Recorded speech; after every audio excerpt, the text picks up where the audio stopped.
Hi, I'm Suneera and I'm a mom of two, a daughter of an immigrant, and an unlikely entrepreneur who went from scaling an idea to $1 billion business. Yes, $1 billion business. Along the way, I learned that less than 2% of female founders ever hit 1 million in revenue, and I became obsessed on a mission to change that. I believe that there is so much gatekeeping in business knowledge, and that we as female entrepreneurs should be learning from other female founders and leaders who have broken the statistics. Since I never went to CEO school, I've had to learn it all the hard way, but you shouldn't have to, because we believe that you deserve to have it all. And honestly, nothing bad happens when women make more money. Grab a seat because class is officially in session. Welcome to CEO School. Hi everyone, welcome to CEO School. I'm your host, Suneera Madani, and today we are going to be talking all things people and HR. But wait, don't end the episode already right now. This is going to be super important, and we're going to make HR sexy. I promise by the end of it, you're going to say, this was such an important episode, and I promise you're going to screenshot this episode, and you're going to tag me, and you're going to tag my guests, and you're going to say, thank you so much for covering these topics, the topics that not everybody wants to talk about, but it's super, super important, especially as entrepreneurs and as CEOs, that we tackle this head on and know how to effectively scale our organizations with the power of HR. So I am bringing on an incredible HR expert with us today, Kira La Forgia, who is the CEO of Paradigm Consulting, and she has been an HR expert for now 15 years. And she is hella cool, you guys. Like, I've just been talking to her, getting to know her. She does not feel like your typical HR person that you meet.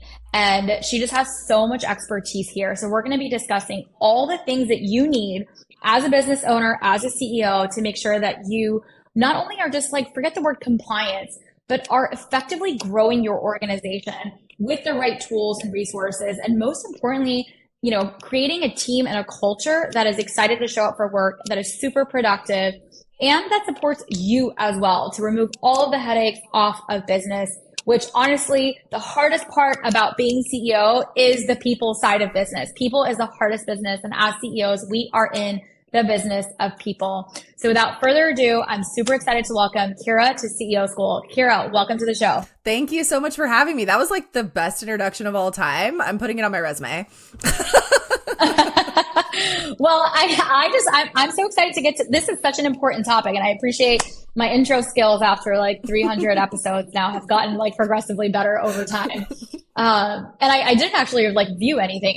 You actually taught an amazing workshop for us inside of our CEO School membership. And it was one of the most engaging workshops that we had. And so if you guys are part of the CEO School's membership, come inside the membership, you'll find Kira's workshop. And for those of you that are not part of our membership yet, I will be linking the CEO Collective inside of our show notes, because you have to be part of the community. We have the most amazing experts always inside teaching important, relevant topics. And so that workshop was fire. And I've never met someone besides, I will have to give a shout out to my previous HR manager, PJ, who ran Stack's organization for the last, 7 years, 7 out of the 10 years that I was CEO.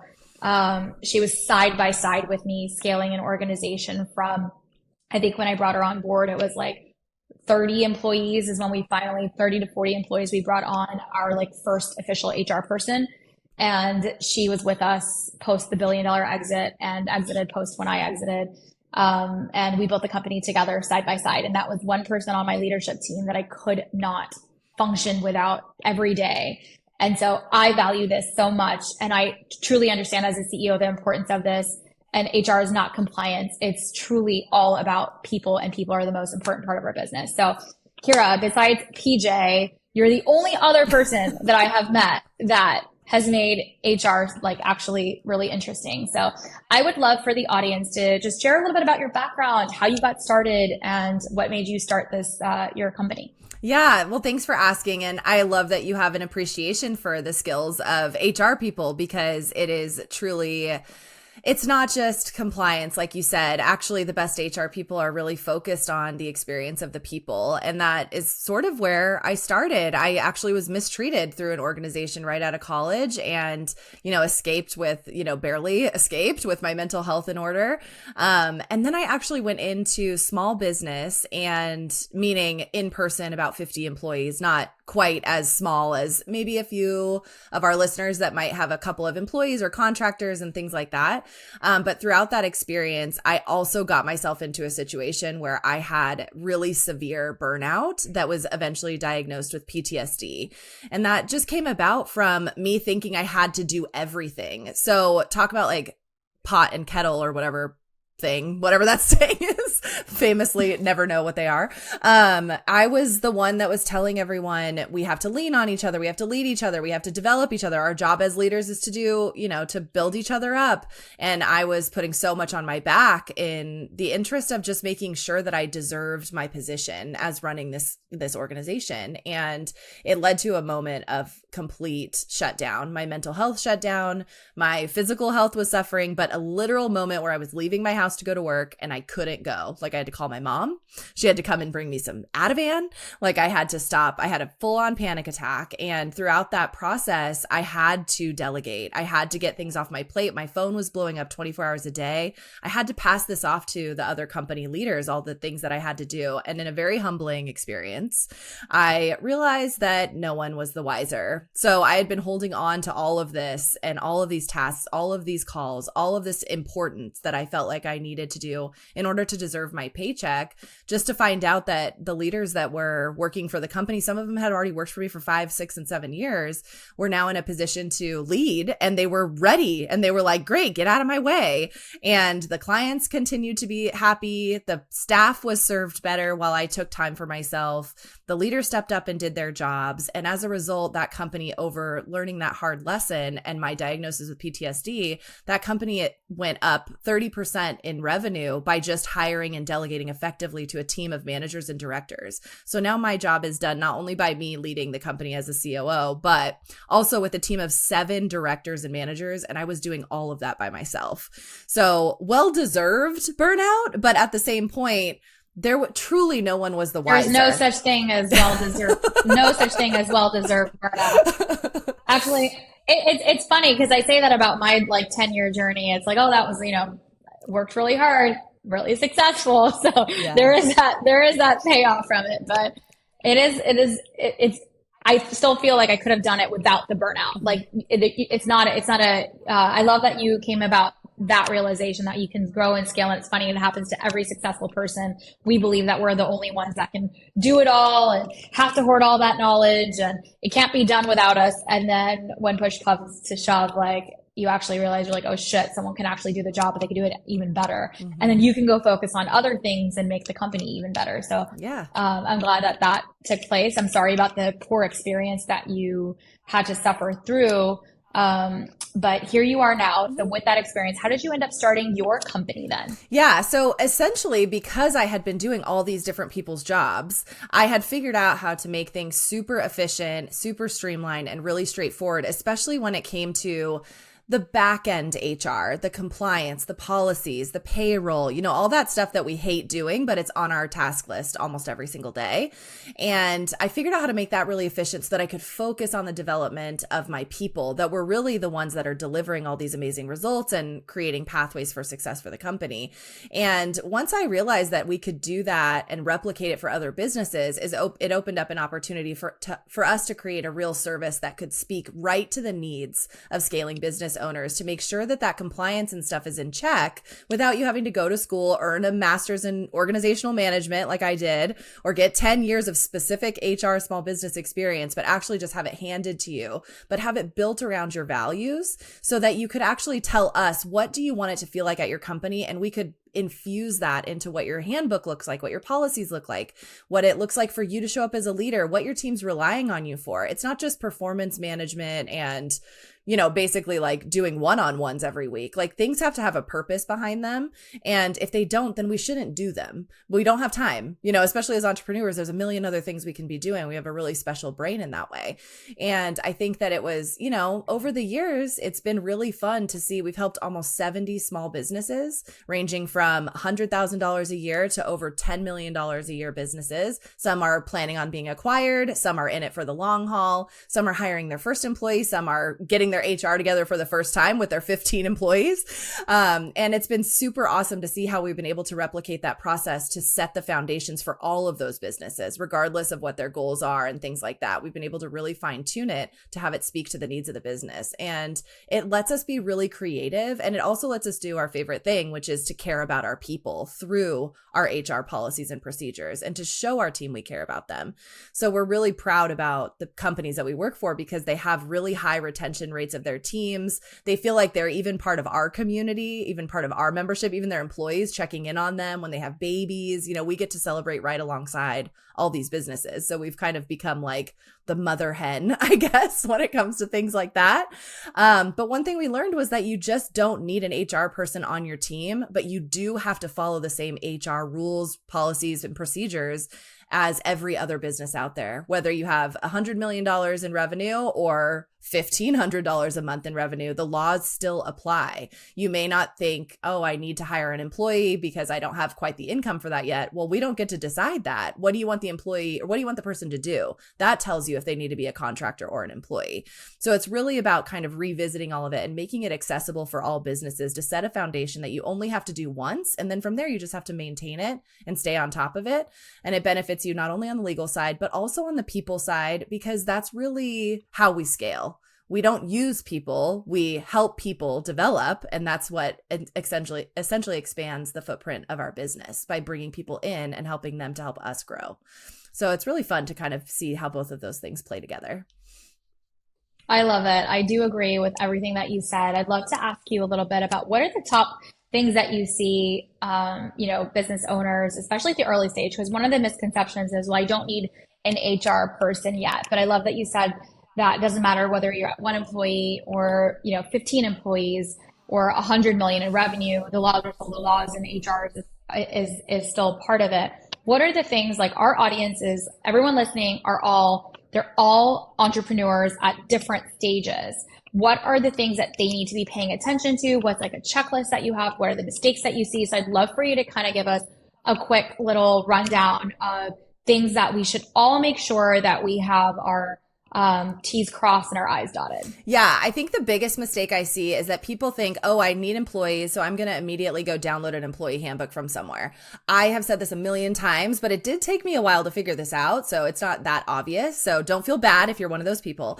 But an employee handbook is a two-sided agreement, which means that it's a legal document that essentially you are committing to the same way that you want your team to commit to it. I would rather you not have an employee handbook than have something generic off the shelf. It's much better for your culture. It's much better for your business. And it doesn't hold you to standards that you aren't even aware of. So I think when it comes down to those initial things that you want to make sure that you have and that you have in place, the really tactile and tangible things that you need is just make sure that you have a set of company policies and you have agreements that protect you and protect your employees with at the same rate. So when that comes to, like, you could write something up yourself if you want to. We have a mini employee handbook that isn't super compliant. It's more about the cultural policies, time off requests, things like that, that you can grab and download. It's only 6 policies. If you were to download an employee handbook offline, it'd be like 65 pages. You don't know half of what they're signing. So I'd rather you just didn't. And you really spent a little bit more time focusing on your values and your mission and what it is that you're really trying to accomplish, and focus on infusing that into your people, while protecting yourself through a couple of really kind of minimum viable compliance measures. So, getting people into a payroll system to make sure they're paid fairly is going to be number one. But just remember, payroll compliance and HR compliance aren't the same thing. So even if it's just booking a consult, making sure you have the basics down, or getting into a super affordable membership, to make sure that you are aware of the way that these laws and compliance rules play into the way that you want to run your culture. So one thing we always hear a lot about is our clients they start start dreaming about like, I want to have these 4-day work weeks or paid time off, or we want to take 2 weeks off at the end of the year, or I want to have a bonus structure and all of that. And all of it's great. Get all of your ideas down on paper, but we do have to reverse engineer those in a really compliant and legal way. And just taking that really seriously, making sure that you're doing your due diligence, because you can't offer perks and benefits in a competitive environment unless you're willing to make sure and invest in the compliance and legal pieces on the back end. But that doesn't mean you can't grow if you can't afford like a big, huge HR thing.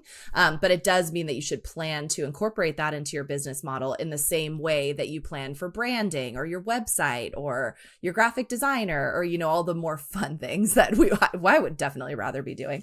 Yeah. I mean, I don't usually, it doesn't come to mind to say, you know, I could see this so often where, for example, if you can share some tactical stuff around it, because the 4-day work week, the last 2 weeks of the year, these are all things that many companies, are aspiring to do, but definitely like what are the compliance structures with that you were trying to share that we're missing? Because why can't a CEO just say, yeah, we're going to take the last 2 weeks off in December? Why can't that be as simple as that? You can say that, but then you have to think about the experience of each individual person. So are you going to pay them for that time, or are you not going to pay them for that time? So let's say you're like, no, I don't want to have any bills at the end of the year. I want to close the business and I don't want to have to pay anybody. Then actually it's going to go all the way back into how you're building out their role and their job description, because how we're classifying them as an employee and on the state that they live in is going to tell us whether or not we are able to make those decisions.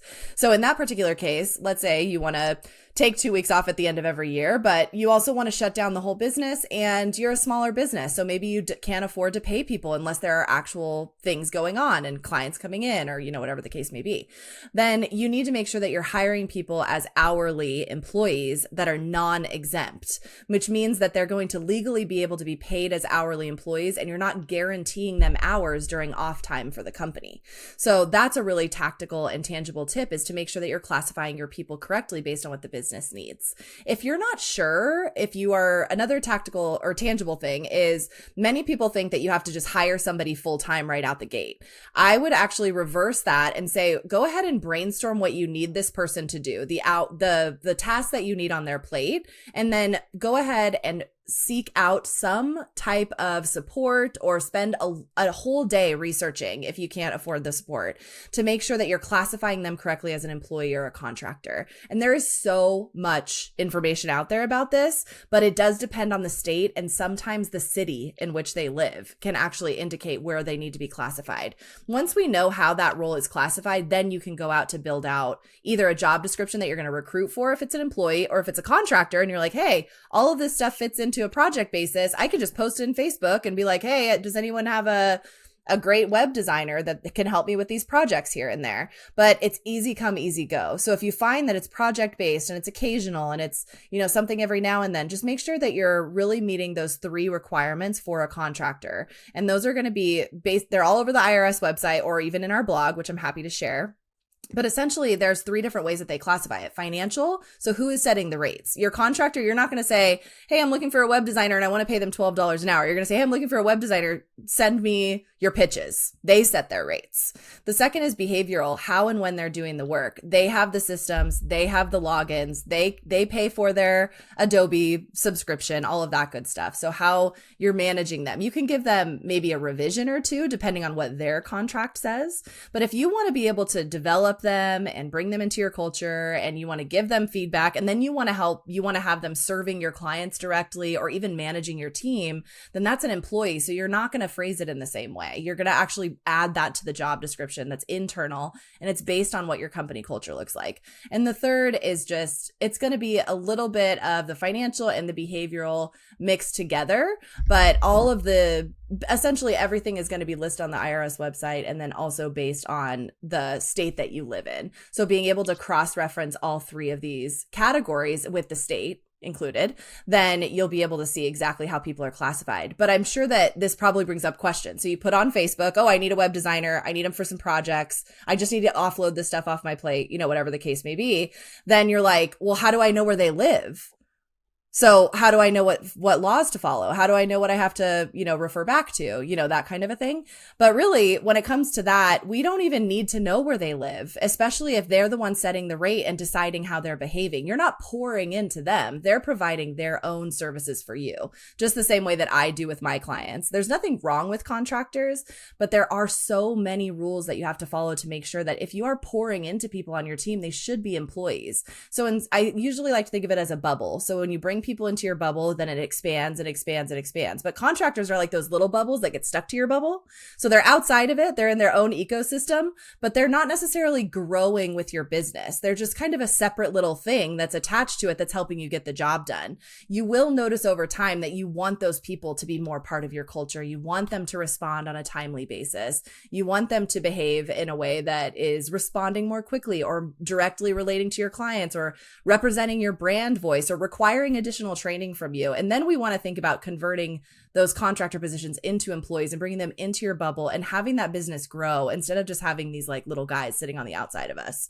So I think it's really fun to think about how we can play with that. But there are so many ways that you can be creative with it. It just really is important that you're cross-referencing those rules that the IRS gives us, especially for United States employers. People do get in trouble, and the average fees will put a small business under, absolutely put it under. And it's something so simple as just an employee or a contractor. For example, there's no such thing as a full-time contractor.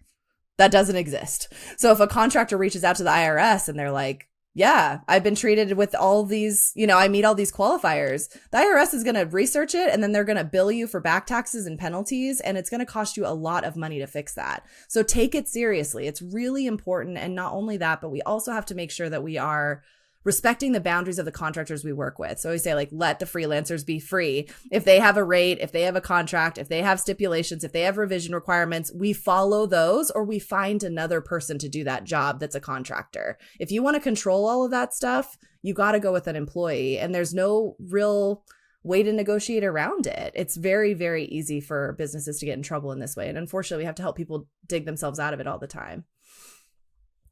Okay, that was a lot of amazing information. I was like trying to find like a little bit of an edge and to share some of my thoughts, because I have lots of thoughts on these things. I do appreciate your compliance perspective. Like, I do appreciate the compliance perspective. I do agree that there are, we have to, if we don't know our stuff, we've got to find the right people that know our stuff to support our business. And that is really important. But I also don't want to scare, I don't love and I know that's not what you're trying to do here, but I just want our audience to also not be fearful of employees and contractors and building a team. So building a team is part of growing the business. And I do think that there are, like, contractors are an amazing way also to grow your business, especially as a small business. Like, a lot of small businesses are not able to make a full-time employee to start with. And so I just want to make sure that we're not like, I have grown CEO school for many years with contractors without, just maybe one full-time employee. And now we're transitioning, as I've now transitioned, into actually wanting to scale this business, moving it to a full-time business. And I am now bringing on full-time employees into the organization, deciding which ones are contractors, et cetera. But I did want to share a little bit about my journey here, because for a very long time, we had one full-time employee and multiple contractors doing various roles. And so there's no cookie cutter way to grow and scale an organization. And at my company at Saks, I had almost, 350 full-time employees, barely contractors. And so it was a different style company as well. And so I did want to kind of share those two perspectives. And Kira is right in making sure that everything is done from a compliance standpoint. It is all classified somewhere, but sometimes, and this is where sometimes there's so much knowledge, especially when it comes to, I feel the same way when I talk to, an accountant or somebody who does taxes. Like, you guys have so much amazing knowledge, but sometimes it's like too much, okay, I get it. We've got all of these things to check off. But as a CEO and as a business owner, it is still our job to make sure all the lights are on, all the things are moving. And so there isn't a perfect one size fits all. What is important is we find the right people like Kira who knows all of their stuff so that they can help and support us in making sure that all of those things are checked aside, because, it is really important to do it our way and to do it in the way that we feel most comfortable as well. And so scale does happen in every single way. And I can attest to it, not only for my multiple businesses, but also with, just now supporting, I don't know, over 3,000 women through CEO school. Like every business looks different, right, Kira?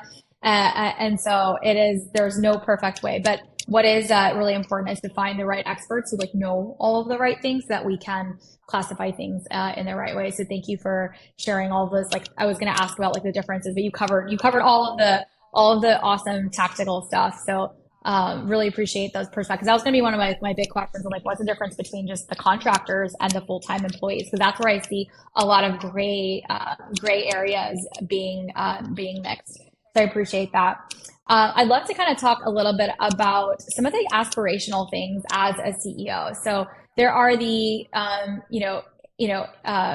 compliance side of it. But as a CEO, there are things that we want our organization to work for us. You had mentioned the 4-day work week. And I do think that right now in a day that, as small businesses, it's really hard to compete to go get the right style employees as well, because you have so many corporations that have unbelievable benefits, unbelievable perks. And, what are ways that as a small business owner, I'm trying to grow, I'm trying to scale, I know I need help. I have this huge fear that I can't afford the help, right? So what are the ways that, and a 4-day work week is like a great perk example, but how are ways that Suneera as a small business owner can scale and grow and offer amazing benefits to my organization without it costing me a lot? Yeah. And I think that lends itself to kind of the middle ground of what you were speaking to earlier, is that you don't have to go from contractor to full-time employee. You can have a part-time employee that works a few hours a week. So it just makes sure that we know the differences so that we know how to classify them, but you can still stay within your budget. And want everyone to feel really empowered, because it's not about a yes or a no, or can I or can't I. It's more about how can I use this to my advantage to make sure that I'm getting the help I need, but also just making that brainstorm list, figuring out what you want somebody to do, figuring out their classification, and then you can figure out what you can afford. And I think that lends itself to this question really well, because some people are going to be out here offering all these amazing benefits, 4-day work week, paid vacation, unlimited time off, or limited time off, depending. There's a big debate about the difference of which one's actually better. Sick time. There's even regulations, about what type of sick time to provide or how to communicate with your team. And I think that just continues to come back to your values of your business, because I know for us, it might sound like a 4-day work week's the way to go, or you might spend some time on TikTok and it's like 4-day work week or else I'm going to die, whatever. But I know when I talk to my team and when I hire my team, which you can get really far with a small team, having as you attested to, having one full-time employee and some dedicated contractors is sometimes all you need. And that's totally fine. But that also goes back to what you value in your business too. So being really clear about that, my team doesn't care about having a 4-day work week. They just care about being able to work when it fits into their schedule. It's the summer now. A lot of my team members are working a couple of hours in the afternoon and then hopping in at night after the kids go to bed, and they're going to the beach all day. And it doesn't really matter to me that much. That's not something that I value as a leader, or that's important for me to keep the company running. And it's more than just how you feel. It's also about what's practical for your business. So it isn't practical for me as a person that runs 2 businesses plus Paradigm to have a 4-day work week. I go into the office as a COO during the week. So if I can't reach my people on Fridays or Mondays, that's, 1/3 of the time that I'm available to talk to them. So my business is built on the way that I'm able to pour into them the best. And so it's really not about like what other people are saying is great or cool or whatever. It's really just about how you can make sure that your business is functioning at its highest, and then making sure that you're really honest with your team about that before you ever bring them in. I think the biggest mistake people can make is saying like, I want to do this, I want to do that, I want to promise this and promise that. It's your first employee, first real contracted employee that's coming into your business to make sure that they're adding value. You don't really know. I think it's okay to be like, it's really my goal to make sure that we have 4-day work weeks eventually, but I can't promise that right now. And I want to be clear with you about it. When we start to get in trouble is if there's retention issues because you think you have to impress them. No, show up as an authority and a leader right away. And that means showing all of your strengths and your vulnerabilities. If you don't know what it's going to look like to run a successful business because you're just starting with the hiring and building a team, you can totally be honest with that. And your right people will accept that job and want to go on that journey with you. And it'll be a lot more fun for everybody that's involved with it along the way. So, to your point, it's definitely fun to think about benefits and perks, but I think just asking people, what is it that's really valuable to you, can go such a long way. And it may not always be what you think it is. So don't assume that you know what's best for everybody that you're bringing in and the talent that you're bringing in, but instead just lean into asking those questions and asking them what's really valuable to them and asking them what really matters to them. And that's how we make sure that we're building teams full of great talent. And don't be afraid to go out on a limb and say, like, what do you think about this type of benefit? Is this valuable to you, or would you rather just have the cash in your pocket?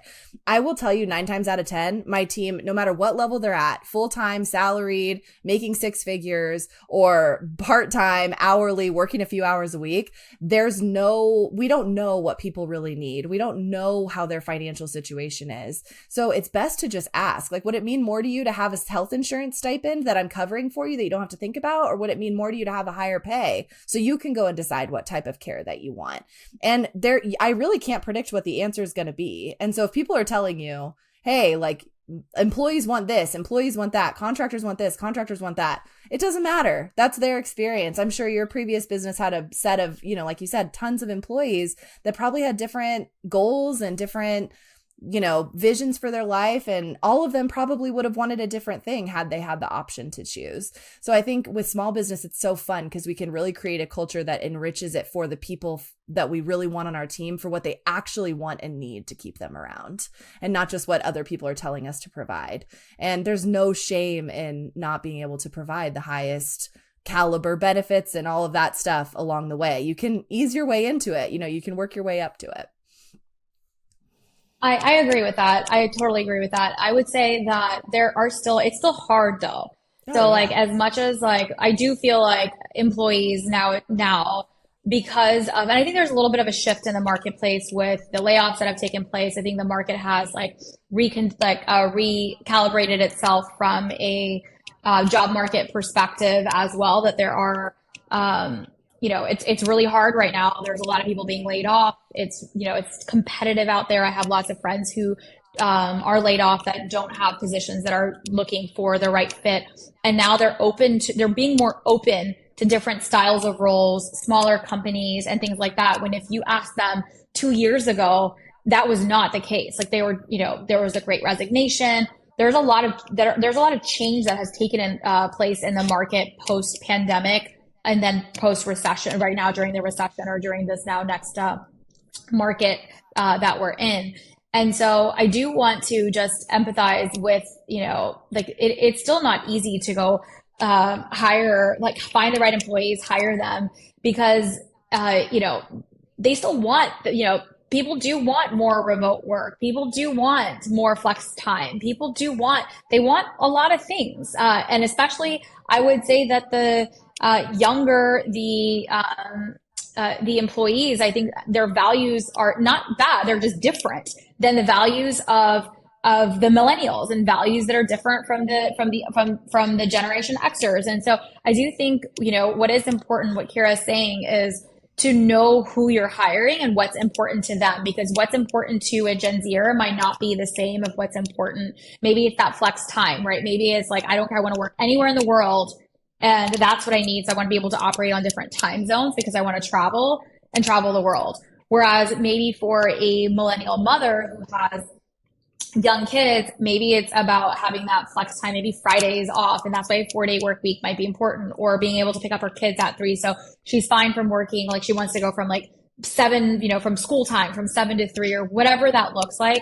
I do think it's important that you design an organization with the people in mind first, but it is tough to try to compete across all the different benefits, a lot of the different sectors. So I was hoping I don't know if there are there any great tools that you recommend, things that smaller companies can almost flex.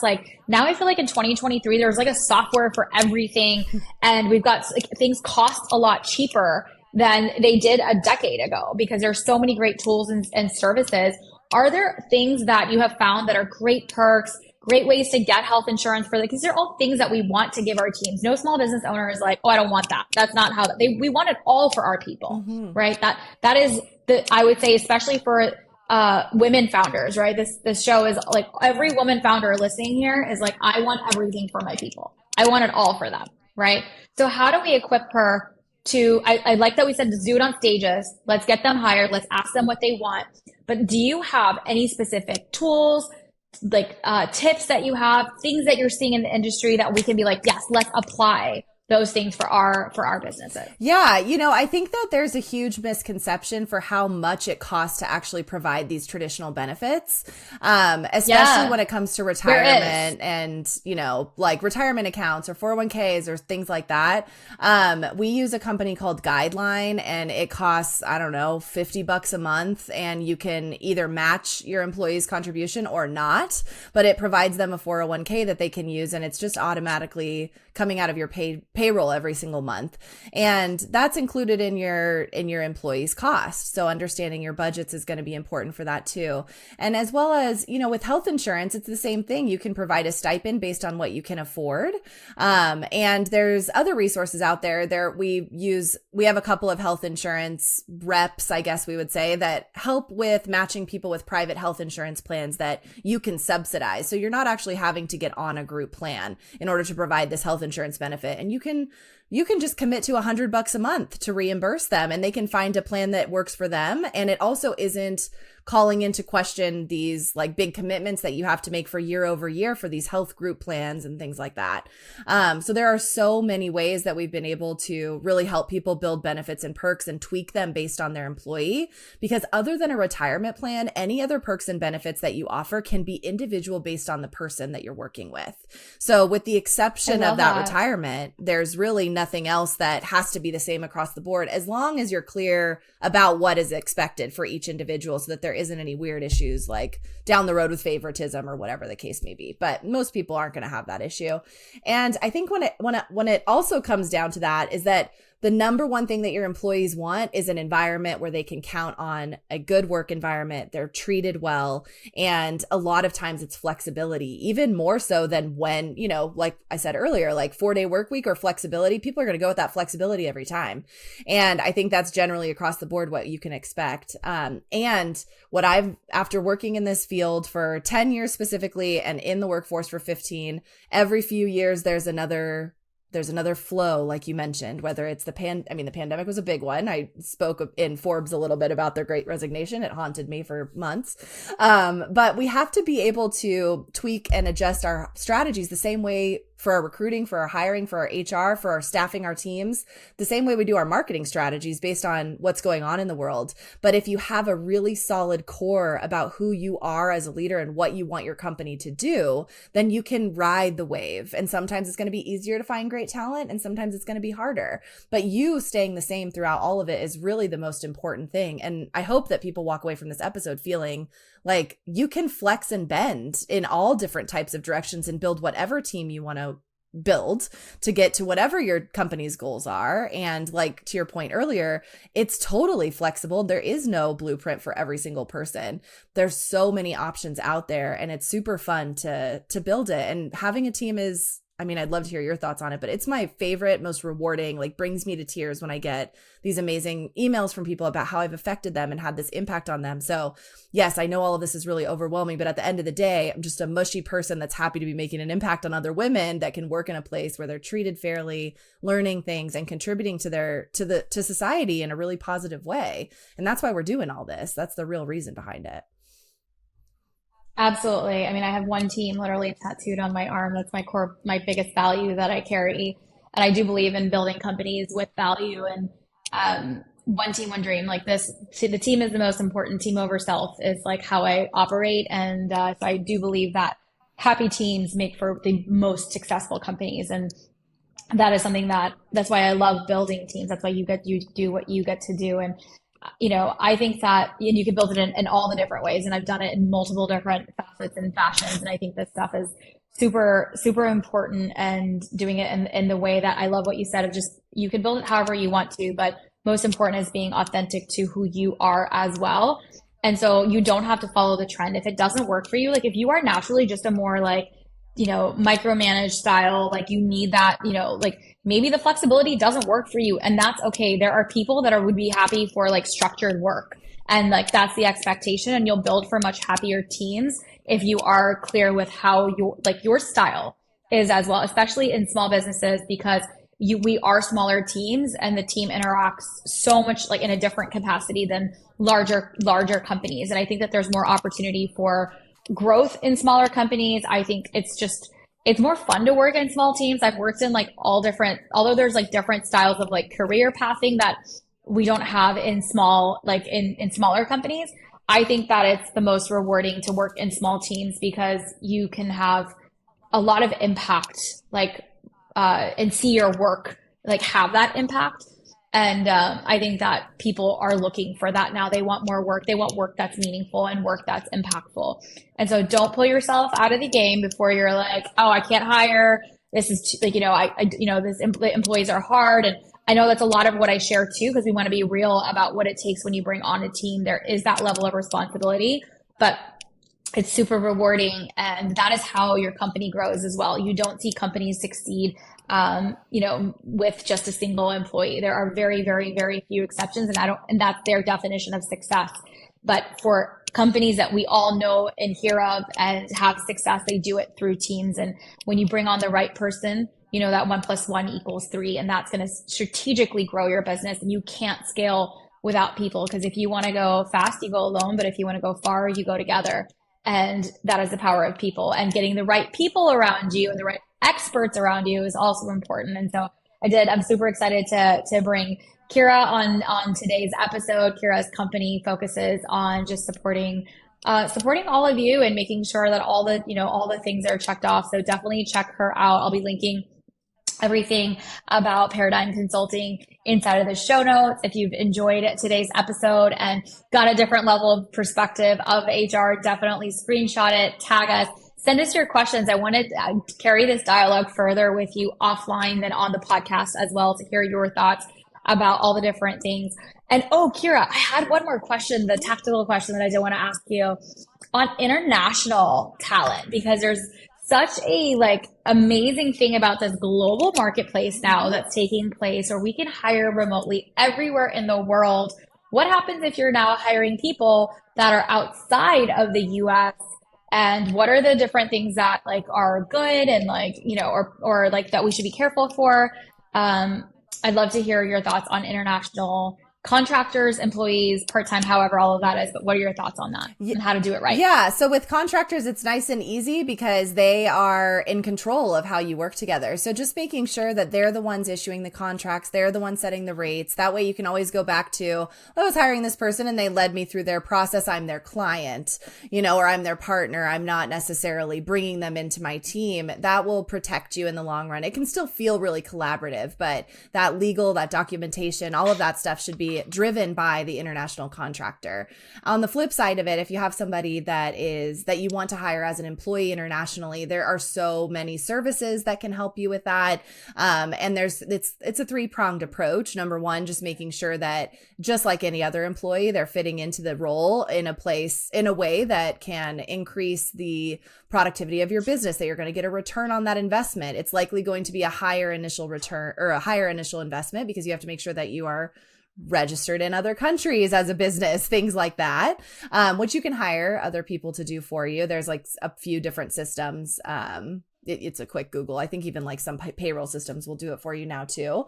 But you are going to then think about that third component, which is essentially just making sure that you are respecting the laws and the compliance regulations that are in wherever they live, because that is what takes over when you decide to hire someone internationally, is you have to be respectful of the environment that they live in, the laws that they live amongst, and that you're able to provide those types of, that type of accommodation. And it is an extra step, but especially for really specialized businesses, finding the right fit and having them be international, it's a leap that you have to overcome in the beginning. And then after that, you just kind of ride it out just like any other employee.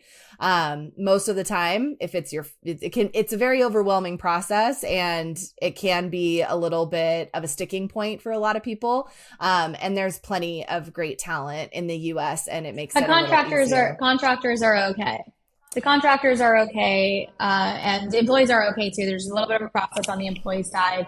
On the contractor side, it's much, much easier. I do love it. I do think that there's so many great services out there. There's so many great, it just allows for different opportunity for different styles of employees and stuff as well. And I just love the different perspectives sometimes across on teams. And I think it's pretty cool. So it's definitely worth exploring and checking that out as well. All right, Kira, thank you so much for your wisdom and your knowledge today and making HR a little bit more accessible. Thank you for tuning into today's show. If you loved it, leave us a review. We are so proud to bring you authentic conversations, game changer expert guests, and valuable content on and offline. The best compliment you can give us is by screenshotting today's show and tagging us on Instagram at CEO School and at Suneera Madani.